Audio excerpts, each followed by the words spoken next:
Accidental find in Planetarium show could shift scientists' understanding of our solar system. An accidental discovery might change how we think about one of the most mysterious structures in our solar system. The Oort cloud, a large expanse of icy bodies revolving around the Sun at a distance 1,000 times greater than the orbit of Neptune, is widely thought to be spherical, although it has never been directly observed.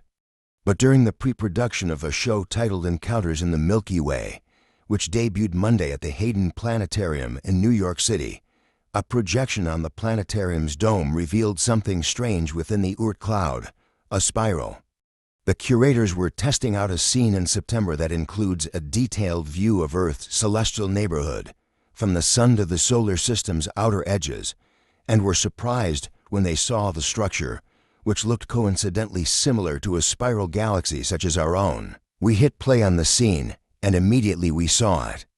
It was just there, recalled Jackie Faherty, an astrophysicist at the American Museum of Natural History and the curator of the show. I was confused and thought that was super weird. I didn't know if it was an artifact. I didn't know if it was real. To investigate, Faherty got in touch with David Nesvorny, an institute scientist with the Southwest Research Institute in Boulder, Colorado, and the Oort cloud expert who had provided scientific data for the scene. "We didn't create it, David did," Faherty said. "This is David's simulation, and it's grounded in physics. It has a totally good physical explanation for why it should be there." At first, Nesvorny suspected artifacts, abnormalities, or distortions in the data visualization. But once he looked at his data, he confirmed the presence of the spiral and eventually published a scientific paper about the discovery in April in the Astrophysical Journal. "Weird way to discover things," he said. "I should know my data better after years of working with it.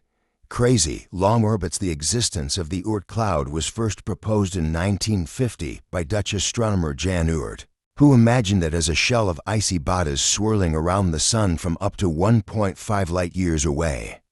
The cloud is the most distant region in our solar system, stretching as much as halfway to the next star, according to NASA. It's composed of leftovers from the making of our solar system, which were scattered in every direction by the planets after they formed.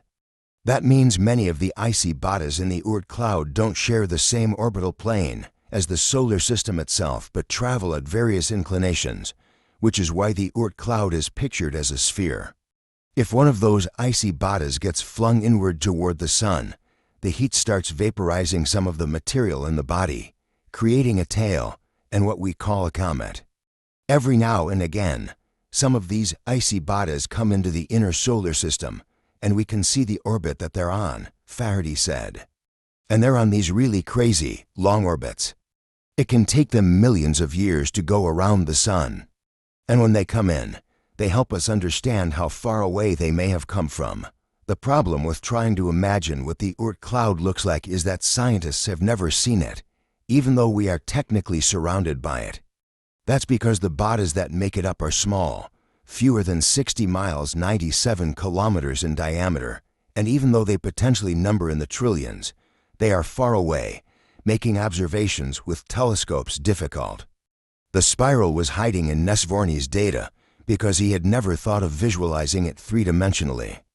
"I never looked at it in Cartesian coordinates. I didn't have a good reason to do so," he said. "But once you do that, it's obvious. It's there, the galactic tide." To confirm the findings, Nesvorny used one of the most powerful computers in the world, NASA's Pleiades supercomputer, to run simulations that took weeks to complete. "I thought, maybe just this particular simulation I gave the planetarium is showing it, and all the other simulations with other stellar encounters, other parameters, will not show it, in which case it wouldn't be so interesting," he said. "But all the simulations, all the models I have, show the spiral. The reason it's there," he said, "is that objects in the Oort cloud are far away enough from the Sun's gravity that they also start being affected by the galactic tide, the gravitational field of our galaxy, exerted by the stars and the dark matter in it. This field is acting on the small bodies and comets in the Oort cloud by twisting their orbital planes to create a spiral. The spiral, Nesvorny added, is in the inner part of the Oort cloud, the closest to us, and he still believes that the outer portion is spherical or shell-shaped. The problem of observing the Oort cloud remains, even though the Vera C. Rubin Observatory, a powerful telescope that recently came online in Chile, could offer a hand by discovering and observing individual icy bodies in the cloud. However, according to Nesvorny, the telescope will likely discover dozens of these bodies, not the hundreds that would be required to produce a meaningful visualization of the spiral. The spiral theory helps to illuminate the dynamics of our solar system, according to Faherty. If you're going to come up with a theory of how solar systems evolve, you should take into account the kind of shapes you might have in their structure, she said. Maybe comets help deliver water to Earth. Maybe the building blocks of life could be out there in the Oort cloud.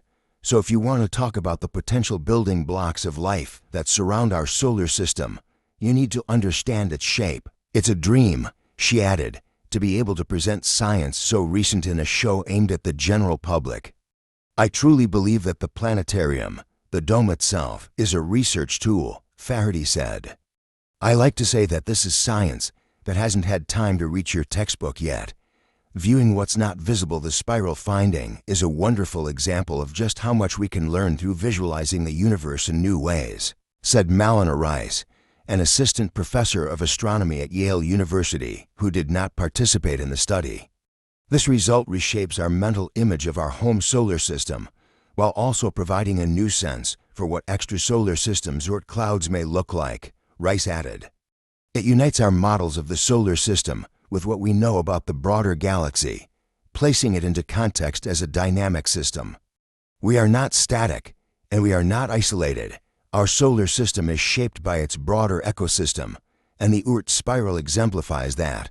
While the paper is interesting, it is almost entirely theoretical, as it is based on numerical simulations of the interactions between the Sun's gravity and the gravitational pull of the rest of the Milky Way galaxy's motion, said Edward Gomez, an astrophysicist and honorary lecturer at Cardiff University in the UK.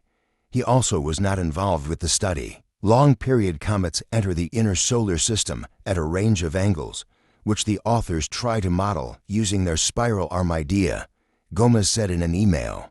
What they are proposing could be true, but it could also be modeled by other shapes of the Oort cloud or physical processes.